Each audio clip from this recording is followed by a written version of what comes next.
touch them with a stick and close the leg, and they've already learned to obey that aid for coming forward. Next, the Black Stallion movie celebrates its 10th anniversary, and it's still as enchanting as ever. We're going dancing tonight. We're going dancing tonight. Although the sun is shining bright, we're going dancing tonight. The snake dance, the moon dance, the old soft shoe, the two-step, the ten-step, the boogaloo, freight train, airplane, the pony too. Come along with us, 'cause you just can't. Panhandle Slim, quality Western wear, available at all better Western stores. As a typical horse-crazy little girl, I had read or been read all the wonderful Walter Farley books by the time I was 12 years old. And like most, I daydreamed about the magnificent Black Stallion I would one day own. If you missed the Black Stallion movie 10 years ago and haven't rented it yet, the time has come. Even though this was Carroll Ballard's first full-length feature film, he directed it with an extraordinary compositional sense. His imagery is poetic and ever so delicate. He relies on the scenery of the deserted island, the grandeur of the Black Stallion, and the pathos of his Alex Ramsey to transport the viewer back to their own childhood dreams. We as horse people often watch a horse movie with a critical eye. Will they have the horse do something stupid that we know good and well the horse would never do? Well, for the most part, Ballard did not. Perhaps the black killing the snake was a little far-fetched, but you can console your reality tester with the skill it took to teach him to do that. Well-known movie horse trainers, Corky and Glenn Randall, were behind the whip, behind the camera. As they worked with the exceptional Cass Olay, they were able to command such incredible feats at liberty that the viewer must be impressed with them on their own merits. What wasn't necessary to train, however, was the obvious camaraderie that developed between Alex and the black, as they gain each other's confidences in scenes that have the undisturbed sweetness of a romantic love. As Alex entices the black toward deep water for his first ride, childhood memories flood back of our own attempts to mount bareback giants, and the falls as the riding skill develops. But finally, sweet victory as one can ride along in a full gallop with arms outstretched. The reality of going back to small-town USA is a bit of a shock, but the black's antics as he chases the garbage man who reminds him of his previous owner, as he makes a wild dash through city streets, and his recalcitrant breaking to saddle reminds us who the star is.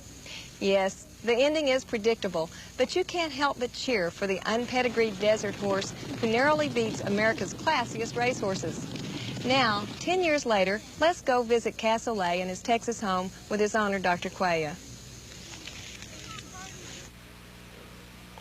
We're in the home of Dr. Cuello, first known in Texas as an outstanding heart surgeon and probably better known now as the owner of the Black Stallion, Cass Olay, here at San Antonio Arabians. Tell me, how did Cass Olay, the Black Stallion, get in the movies to start out with? Since 1970, he's been shown across the country, and he had numerous awards, top tens, national champion Western, reserve national champion, and Mr. Farley always came to see the horse, talk to the horse, talk to Francesca that was showing the horse, and we never dreamed that one day they would make a movie and that Mr. Farley would get us the contract.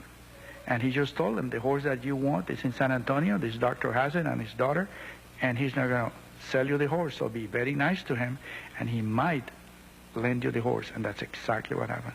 And how old was Francesca then? About 16 years of age. Now, I know when he went on location, it was kind of scary for you because your daughter was getting ready to go to the Nationals, and she had to make the sacrifice for the horse showing, right? Right. We went to a horse show in Houston, and Mr.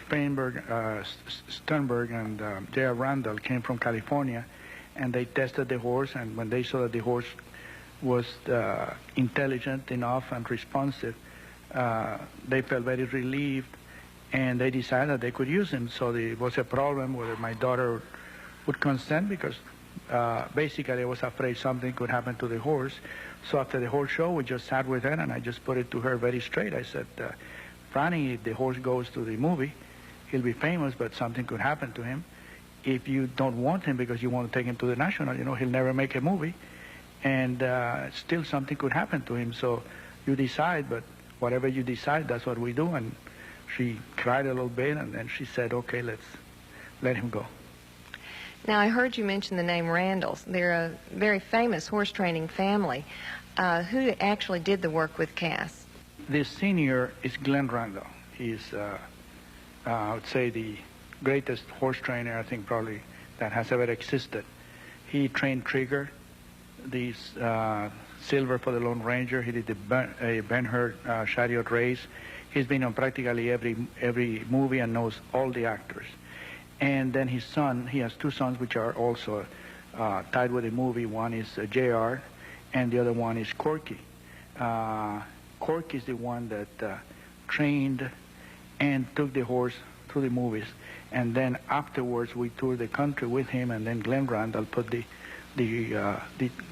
necessary training and coordination to show him around the country. The horse was trained by whip command, with 2 whips and voice command. The person with the whips will stand behind the cameras or to the side of it. And the signals really are very simple. When the 2 whips are up, the horse should stop, should not move. When you lower the whips, the horse should come to you. When you raise your whips and make a circle with one of the whips, he should rear.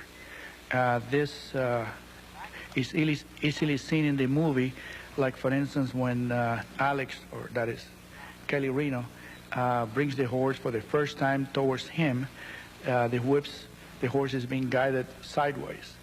And then also when the horse kills a snake, this is done by just moving the whips up and down. The horse will just jump up and down, and it looks like if he's killing a snake. And there's also a scene in the beach in which the horse goes after Alex back and forth. They only shot that once because they could never get it back to do that, which was a very difficult scene when he goes into the water and back, because in general horses don't like water that much, especially the ocean. Well, he looks like he really enjoys it, like he's having a good time, and he's almost teaching you what he wants you to ask him to do. He will anticipate. He knows that when he bows afterwards, he does the camel, and then afterwards he will lay down. And so actually sometimes you just do one thing and he'll do the other thing. And he's a very, very intelligent horse. Cass has a lot of chrome, as they say in the horse business, with a star and white stockings. How did they go through the dyeing process on him now? For the socks, they dye them, and the reason why you have to dye the socks is because of the double horses, the stunt horses. They all have to look alike. So rather than have horses with white socks, it was easier to just go ahead and cover them up. The Black Stallion is getting up in years as horses go. So I was born in '68, so he's 21, and usually I like to multiply it by 3. So he's about 63. He's almost at the Medicare level.